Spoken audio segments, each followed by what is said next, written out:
WB, Southwest Florida's party station. First Lady Niki, and we are broadcasting live from the Zoom 10 Live Lounge. An official welcome to Fat Joe. Yeah. What's up? Fort Myers, make some noise!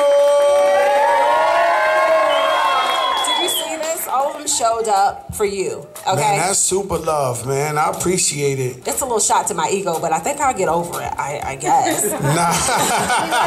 Nah, I just super appreciate it, man. You know, I always got love for Fort Myers. You know, coming from New York City, I moved out to Miami maybe like 12 years ago, and like this is like the sister city of Miami to me. I've always come back up to Fort Myers, and you know, people always show me love, and I got love for everybody in Fort Myers. You do, and you know what? You kind of almost have to, because we'll go back and you brought it up on the commercial break. Somebody saved my life. They did, because you were stranded. So what happens is I got this guy, he's driving me, right? And we in the van, we coming over here for like the summer jam of Fort Myers. And we driving through Alligator Alley. For those who don't know who that is, that's where the alligators be, right? So we driving and we telling jokes, we listen to music. All of a sudden the driver just pulls the van over, right? So when he pulls the van over, I'm like, yo, what's up? You got? I'm thinking he got to use the bathroom or something. He was like, nope, out of gas. I said, what? I said, yo, B, we passed like about 10 gas stations. Are you serious? He was like, I didn't notice. I was like, yo, this is the alligators. It's your job to notice. It's your job to, how you just gonna drive the car over? Like, so we stood outside the van, risk our lives, and some girls drove by and they stopped. They was like, Fat Joe. I jumped in the car with them, went and got gas. They brought me back, and then I brought them to the show that night. Yeah, you did. I remember the names. I really appreciate y'all. You remember the names? I remember the names. One of the girls' names is Heather. Heather. Yeah. What's up with Heather? Saving the day. We rocked out with her that night. We introduced her to Trina, everybody. Yeah. It was saved my life. Alligator Alley. So like I'm like prime rib for an alligator. It's tasty. Like super tasty. You know what? We're gonna go back just a little bit. I do have to point out something that a lot of people have said. They go, Fat Joe, like Fat Joe ain't fat no more. Fat Joe working out and in the gym. Like they're like, how he still call himself Fat Joe? What's up with the weight loss? I'm Fat Joe. I've been Fat Joe my whole life. I ain't changing my name for nothing. But I just try to get healthy. I try to be alive Joe. Yeah, man. You know, it's sad to say, but just I was in the Bronx maybe 4 days ago. I went to a funeral for a little kid I knew in my block, and you know, he was heavy his whole life, and he had a heart attack. Maybe I just went 4 days ago. My man Ant, they call him Big Poppy. So I went over there to the funeral. He's a beautiful kid. So, you know, we just got to really try to watch what we eat and be as healthy as possible, because it's not like back in the days, like, you know, I'm more, God bless, I don't want to say it like this, but I worry more about young people than the old people. Like the old people, they used to always live to their 80, 90. Right. Now people are dying 30, 40 years old off of stuff we never, you know, heart attacks and all that. So we just got to try to be healthy. Isotonics. Isotonics, baby. Yo, Team Fat Joe is in the building. Back to America. What are your business moves right now? Yeah, we got to talk about that. All right, we will. Well, you know, we helping people.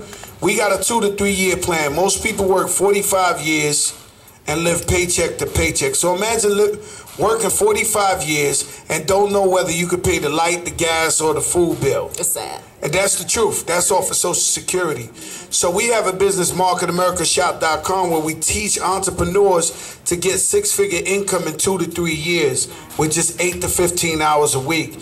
So we killing them. We got the Motives makeups, the isotonic vitamins, the best. I mean, we got a lot of, we got one girl, she's a school teacher. She makes $18,000 a year, went to school for 6 years. She's already in 6 months making more with Team Fat Joe than she's making teaching in school. And this is residual income. Residual means you make money while you sleep. So, you know, I encourage everybody to look into that. We on Instagram, Team Fat Joe. The email is teamfatjoe@gmail, and we gonna change the world. I'm dead serious. We gonna really help a lot of people become, you know, entrepreneurs, become independent, six-figure income. Like, I'm having a real good time with this. So you making moves in that outside of music. And in the last little bit, like in this last year, there's been quite a few things that have happened for you over time. Like if we go back a little bit, I'll start at, well, there's friendships that have been mended with people. There's rivalries that have been deaded. Yeah. And there was a little bit of time away for the tax evasion situation. Yeah. It's not as easy as just writing a check to Uncle Sam and saying, hey. No, it wasn't like that. What happened was I had an accountant that I had hired to pay my bills and pay my stuff, and he didn't do it. So I actually approached Uncle Sam and told him, look, when I found out this guy ain't doing what I gave him proof that I was sending wire transfers to this man every month, but unfortunately they look at it as, you know, you being the leader of your household, no matter who does what, you're supposed to be responsible. So, you know, we had a little, but you know, that time right there, you know, you can't, I realized that $1 million to $2 million ain't enough. So now I'm after 100 million. So, you know, you woke up a sleeping giant.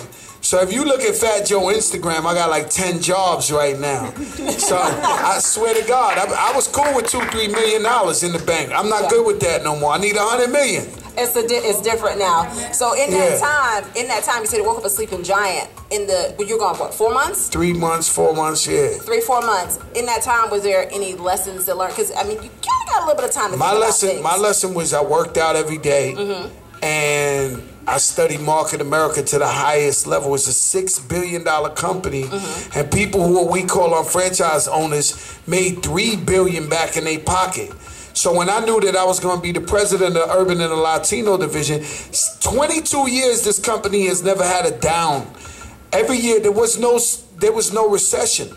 So my friend owns the company, JR. He's a billionaire. So I asked him to give me the demographics. He says 70% is Caucasian American, 30% is Asian. 2 black people, 2 Latinos.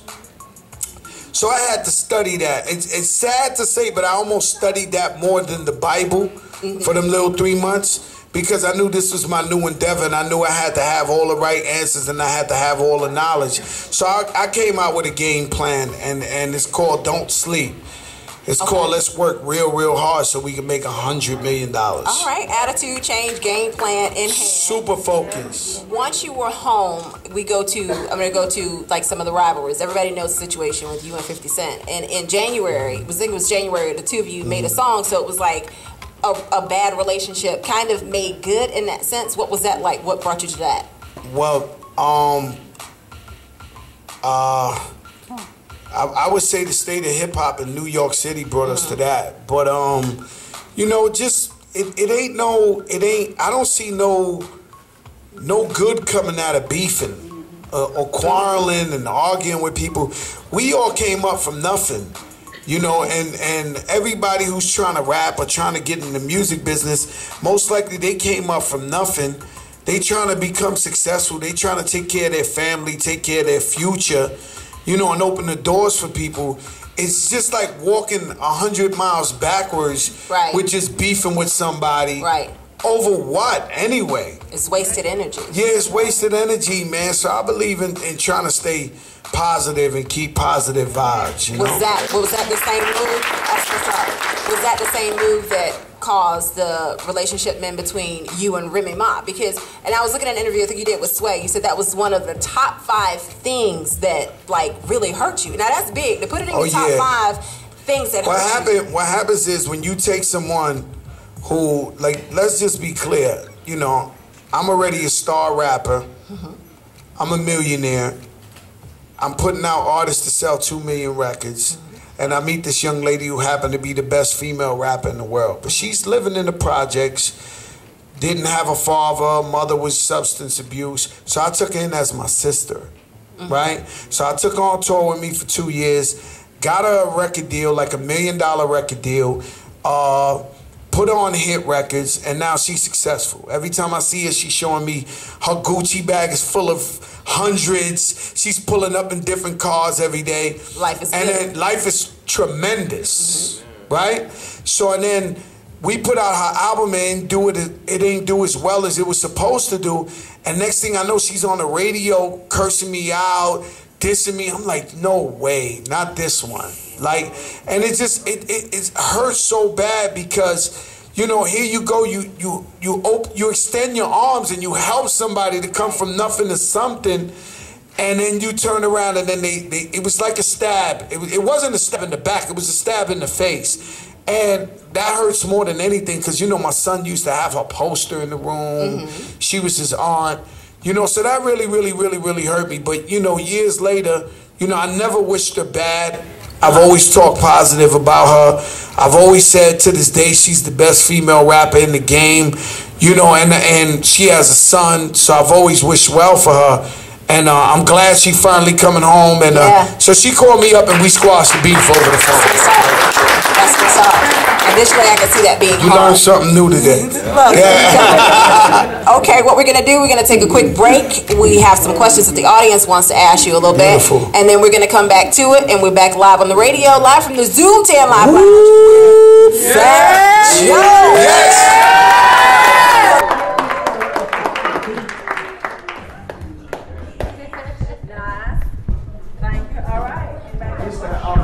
Personal, huh? You can't hide from that Fort Myers, huh? No, it don't work like that, bro. They want the lyrics. Yeah. Anybody got questions? You got questions? You got questions set up, my love? I know your name. We're gonna do the questions on air. We'll do some of them off air, and then we're gonna get back into stuff. All right. This is what we're waiting for. So let's lower this radio thing right now for the song. So I can hear them. You don't have to mic it. So yeah, what's the question? Hi, my name is Annette. I'm currently teaching school teacher, but I also am a business owner. So I own Uptown Accessories before we had our business locally, but now we're strictly online now. However, I recently heard on the radio T-Pain talk about dealing with issues with depression and when things are not going well for him, how no one wants to hear from him. Before, everyone was blowing his phone up. Now they see his ID and they don't answer the phone.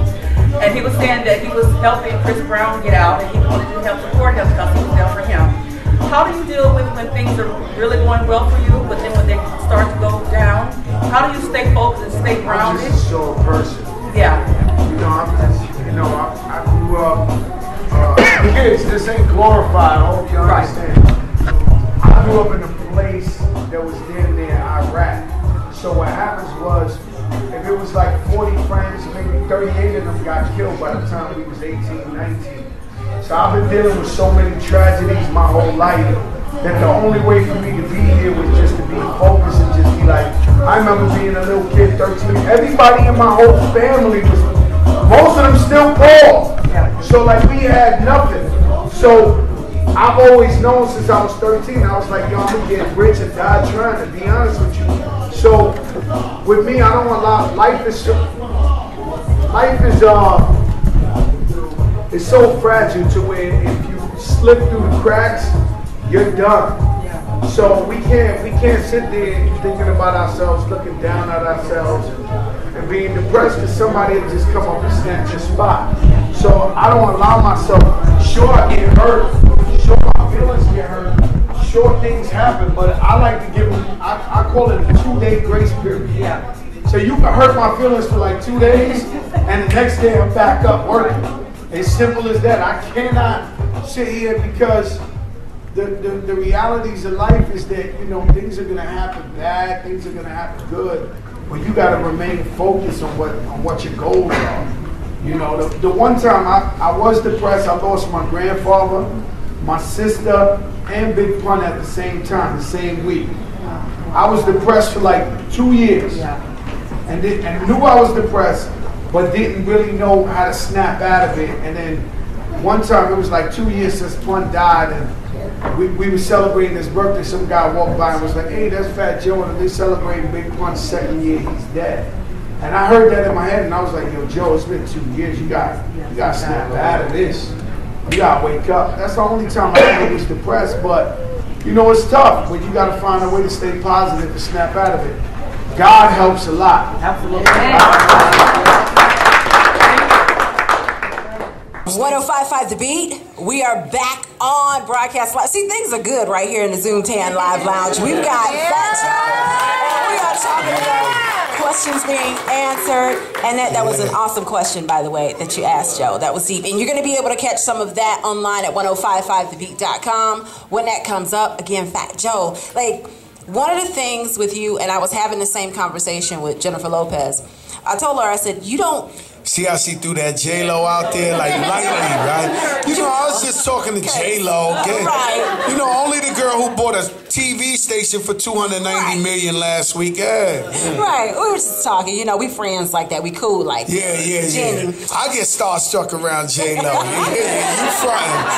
Hell yeah. Okay. But I asked her, I was telling her, like, she didn't have to make any more music to be relevant like you're J-Lo. And I feel the same way about you when you say your name, me like Fat Joe. Like, dude, you don't. And by the way, the new song is awesome. Like, you've got that and you're still putting in work like that, but you don't, you have this amazing ability to remain relevant. How do you do that? You know, my family ain't cool with it like that because, you know, I spend so much time. You can't be great at something without really giving your all to it. Mm-hmm. So I give it my all. I give it, you know, I listen to all the new cats coming out. I listen to everybody in the game from the old school. You know, it's my life, man. Making music is my life. You know, I've been blessed to know how to make good music. And I just like to, you know, like I said earlier, I seriously don't get high. So I get high off of success. I get high off of hearing my record on the radio. I get high off of somebody telling me your new record is hot, or walking in the club and they banging it. So that's why I keep making music, because, you know, I try to be relevant. And although, just like we talking about that microscope, she tells me, Joe, you got hits, you know, you good. But I still don't feel like it. Like, I feel like, you know, I want to leave this game with a unanimous decision where it's hands down. Everybody's just like, yo, that boy crazy. Because realistically, I've been in the game so long. Mm-hmm. And to continue to drop hits and be relevant is really hasn't been heard of. But, I mean, my master plan is to last longer than everybody and still be putting out hit records and be relevant so that when people look back at this time, they be like, yo, that boy was bad. Yeah. You know, as simple as that. That's what I'm after. And when you came up during a time where there was no, like, you don't have Instagram. No, we ain't had none of that. You had like a harder, I would say a harder. Yeah, we was way harder. Way harder. How do you feel about Instagram and Twitter and stuff like that? I love it now because, you know, I fought it for a long time. I just got my first cell phone like maybe a year ago. What? Yeah, I've been hiding from it because everybody want a loan. Everybody needs some money, man. So I'd rather not have a phone, right? But I you know, I'm in that Instagram and I love it. I watch. My favorite on Instagram is Meek Mills right now. Okay. Because he's a young cat doing what I would have done at the same time as what he's doing. You know, and he's having a great time. And I love Floyd Mayweather, too. Floyd Mayweather's a guy. That's my guy. I mean, I don't know. Guys will lie to their wives. They'll lie to girls. He's living like we want to live. Every day. That guy living like we want to live. Okay. If we had $1 billion, we'd be doing the same things he be doing right now, you know? So, you know, I rock out with Floyd Mayweather, man. What's your Instagram so everybody knows? Fat Joe. It's plain and simple. So Fat Joe. Go ahead and hit that follow button. I need some followers. Fat Joe, everybody, Fort Myers. I need y'all to blitz that Fat Joe right now. Come follow me. So get on it. Hashtag Fort Myers. Heavy Khloe Kardashian and J-Lo on there, man. Go check that out. You said Khloe. Khloe is dating one of your friends. One of my mans. Yeah. Yeah. So you're gonna take me with you to the wedding when you go? I don't know if it's gonna be a wedding, but I'm hoping. I'm hoping for them. I mean, you know, she's a cool girl. He's a great guy. You know, I hope it lasts, man. You know, they seem very happy. They do. They really do. It's something different. They're saying something different. You know, once you get them bronze stools up in your life, that's hard, man. Them boys, they spit that. They got that rapid fire. All you little girls, stay away from them Bronx boys, boy, because they got that. They just born with that. They'll chew your ear off. The natural ability. Early. That's what's up. You working, you got the music. I've also seen you on MTV. Tell us a little bit about that. Well, you know, I do this TV show. It's called, I'm taping for it tomorrow. Marlon's is called Off the Bat. And it's a first of its kind. It's a show about baseball.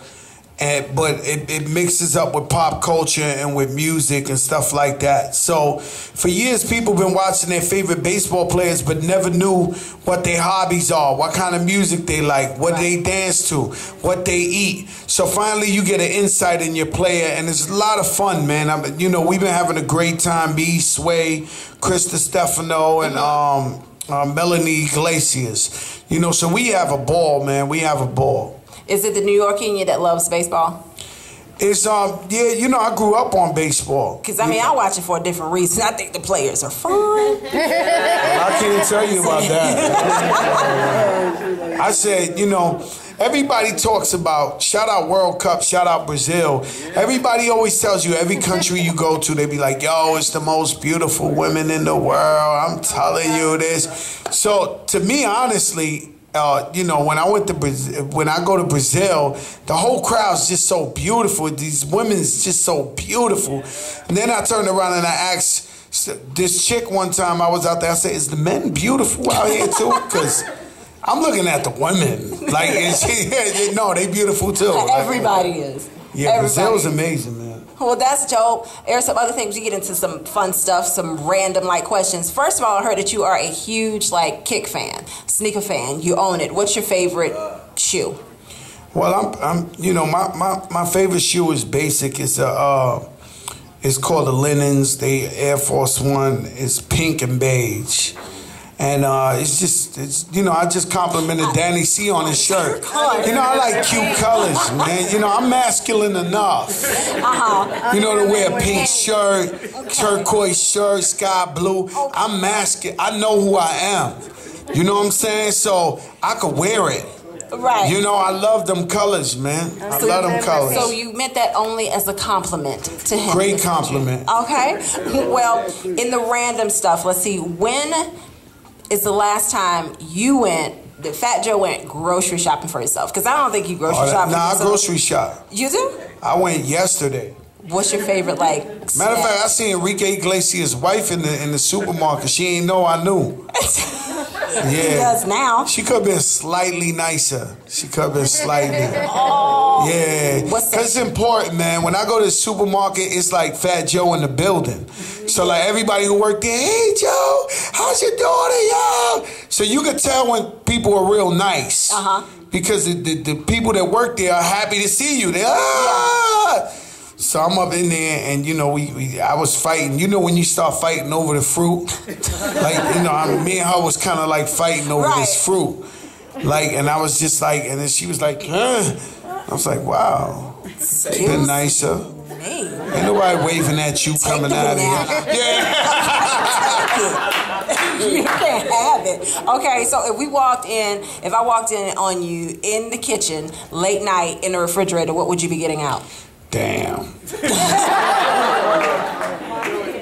See, my problem is this, man. My problem is desserts. So, like, I'll go the whole day without eating the carb. I'll eat the chicken with the salad. I eat the steak with the salad. I'm just following it to the protocol, perfect, worked out. And then usually when I go to a restaurant, the chef insists on me eating some dessert. He'll just come bring it out. And then I'm I'm a food addict. No, for real. Food is the worst drug on earth. So good. Because if you use drugs, you gotta go to a drug neighborhood to go get that. Every store I walk in, just now I walked in the store right now, and the little Snickers was chasing me, the Doritos was smiling, like they actually dance. Like, if you ever seen the movie Shopaholic where the mannequin starts chasing her, I'm driving on the highway, it's like Taco Bell, McDonald's, like I gotta keep focused. So my thing is ice cream. I love ice cream, so I try to fight it. I've been good this week, but I try to fight it. All right. Watch, somebody's going to look. They playing. It doesn't matter. My thing is pinkberry yogurt. I don't know if y'all got one out here. You got pinkberry? That's the best. That's straight crack. Man. That's like that's that. It's still the food is still, even though Fat Joe. Food is a problem. Fat Joe, even though he lost weight, food is a problem, and I gotta watch it, and I gotta be conscious all the time. Otherwise, I'll slip into darkness. There's no doubt about it. Food is a total problem. I tell this story. Danny C make me tell him this story all the time. I used to go to the all-you-can-eat buffets. And you know they give you the tray to put the plates on. I would take the plates off and fill up the whole tray and eat it. Like I was a real fat guy, man. Like I loved it too. Late night watching TV, Law in the Dunes with a half a gallon of milk. I used to love it. And you love life more now. So I love life tremendously more now. So, you know, for me, I just stay focused because I realize what, you know, I think more people die because of overweightness. Obesity, more people die than gunshot wounds and AIDS and all that. Think about that. Have you tried CrossFit yet? Because that's the whole new phase. Nah, I work out hard though. And they taught me some things in them 3 months. What's your workout? Nah, I'm bad. I'm bad. I go bad. What you doing? Nah, I work out. What you doing? Nah, I go bad. Nah, I go bad. Them skinny guys be looking at me like, yo, this boy he's some. I'm like a fake fat guy. Like I'm just fat. But when I work out, I'm a skinny guy. Work out. Like if I was a boxer, I'd fight like Floyd Mayweather, not like George Foreman. I'd be like, you know, I gotta go. You sound like T.I. swinging on us right now. I don't know if I would even bring him up in like. Nah, I would swing too. You know, that's personal, man. That's, you know. Okay, it is. But I mean, I'm gonna get personal. I'm gonna ask you about love. What's love like for you right now? Love is great, man. Love is great. I always, you know. I'm always great. All right. Yeah, I'm great. There's a lot of little kids in here, but okay. In that case, we will keep it clean. We're gonna wrap it up in a second, and we'll come back to you guys. We'll get a couple more questions from the audience if everybody has one, and we're gonna get to the new song. You want to intro the song because we're gonna kick that off so people can hear that. We can turn it up. Let me tell you. Because I do want to know the inspiration behind it. It starts off, and I'm listening. The first time I heard it, I was like, dang, I heard that hook before. So I'm singing, I'm like, I heard, who is that? And I go, Queen Latifah. We had it, what was the inspiration? She one of my favorite rappers ever, like female artists. Just artists, right? I hate when we just put everybody in a box. But, you know, that record was like, you know, I came home, and that was the first record they threw on. That's the first record I recorded. And it was just another day living in the hood. Just another day around the way. I'm feeling good today. And believe it or not, I wrote that song. And I don't write it. Some songs take me forever. But that song I wrote in like 5 minutes. Because I just spoke about reality, about what's happening in life. And, you know, being an artist is like poetry where you know, you're able to tell about, you know, sometimes I rap about having fun. Sometimes I rap about being sad. Sometimes about love. Sometimes hate. You know, that was just reality. So when you ain't got to put songs together and you ain't got to metaphor it or no gimmick to it, no nothing, it's just talking about what's in your heart. You know, I reached on a song I talked about before. You know, I talked about a little girl went missing and ain't nobody asking. Right? So people don't know that 2,000 kids go missing in America every day. 46% African American, 28% Latino. Like we never even hear about this. Think about a whole school of kids going missing every day. In the U.S., United States, the greatest country on earth. So I talked about that in the song, and then we saw what happened in Africa. Right. You know, which was that was like sadder. Whoa, yeah. Like this is, you know, it's terrible, man. We gotta watch our kids. We can't trust nobody with our kids. It's simple as that. It's simple as I don't trust nobody with my daughter.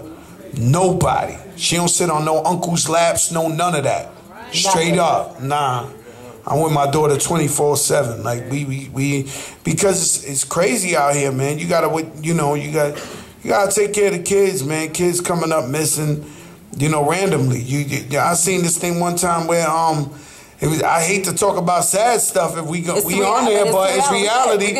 Some woman was in Home Depot or something and snatched the girl and dyed her hair in the bathroom in 2 minutes and was running out. Thank God her mom's noticed and they closed the gates in the store. Wow. And that's how they found the girl. Otherwise, you could be looking for a black-haired girl and she's blonde now.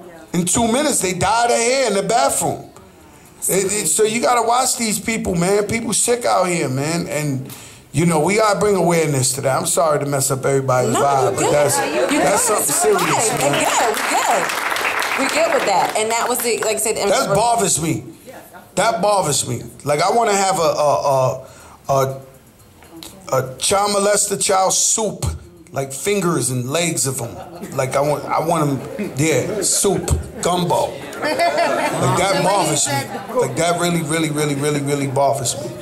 Wow, and that song definitely brings awareness to that. So it comes from a very emotional place, and that's part of why it is one of the dope songs. And like I said, we're gonna get to that. Anything else like what Joe got coming up?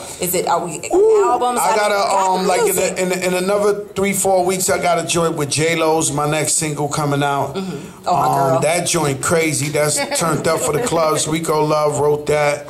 And we just got great music coming, man. I've been working hard. I've been in the studio with Khaled a lot.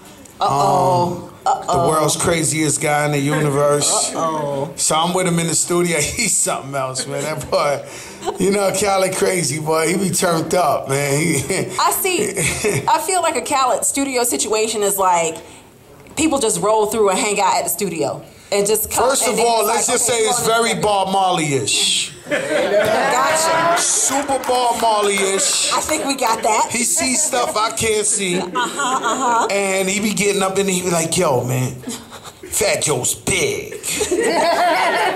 Big Pun Fat Joe, Nas, Jay-Z. I need that Fat Joe voice. And I'm sitting up in there with him. I'm like, yo, this guy, he drive me crazy, bro. But, it's in a great vibe. And there's nothing we can say about Khaled other than he's a great spirit for hip-hop. Mm-hmm. He makes hit records after hit records. Because there's people get it messed up. People think you could just take 3 hot guys and it's a hit. There's no such thing as that. Right. It has to be a hit. Sure, it's hot guys, right, but it has to be a hit. There's people put out records all the time with 3 of the greatest rappers that never go nowhere. Mm-hmm. So you got to give him credit. He knows how to put a hit together, and his energy, his energy is unmatched. When I met Khaled for the first time, I just fell in love with him. Mm-hmm. That was like 20 years ago. And when I met him, I knew he would be special. I just was like, yo, this guy's great. I want him around me all the time. Right. This is the guy. And look, he turned out to be president of Def Jam, We the Best, hit maker. He's doing amazing things. And he's my daughter's godfather. That's what's up. So she's straight. All right. Every time he see her, he give her that. Thank you. Yeah. He be hitting her off, legend. Birthday time, you're like, yes. Yes, all the time. All the time. Good. So you got that in the studio. Album talk. You working on? Yeah, we just working on. I just want to turn up Legendary. Okay. Like, I just want to put out like 3 songs in a row that really grow. Because as you see, not too many people buy albums anymore. So it has to be like a super duper exciting album. Like you gotta really prove to the fans that you coming with some super heat for somebody to go buy your album. So that's what I'm trying to do. Like 3 smashes in a row, and then be like, all right, if you love this is what the album sounds like. So that's what we can expect. When I start hearing those, I hear the first. Well, you got Just Another Day. Wait till you get the J-Lo joint. Movie. And I got another one after that, not with her, but with an artist I don't want to discuss. Okay. Super movie. All right, so that's... Now, I got some movies. That'd be 3. After that, we ready to go. All right, so that's what we'll roll it out. We looking forward to that. Fat Joe live in the Zoomtan Live Lounge. Give a round of applause. Let them know what's... This is great. We are going to get to some questions. You got time for photos with the people? I mean, I got photos with the people. All right, we got photos with the people. Let me tell you something y'all gonna learn about Fat Joe. Two things. He's so much more handsome in person. And the next one is, boy, he smells amazing. Thank goodness. So incredible. That's dope. It's so incredible. Y'all gotta, like, you know, man, y'all gotta, you know, step that game up because they love it. Smell good. Definitely. I gotta smell amazing. I gotta smell amazing. Definitely, ladies. We like guys that smell amazing, right? Okay. A little baby powder smell to it. I don't know what it is, but that's my favorite. I love it. Fat Joe, again, live in the Zoom 10 Live Lounge. This was definitely awesome. We've got some things to do, business to handle. First Lady Niki, again, Fat Joe, thank you so much. Number love, man. Fort Myers, I love you so much. Shout out my man Ali. My man Ali out here, he's Muslim. That's my brother. I love you, Ali. Don't think I forgot you. I love you.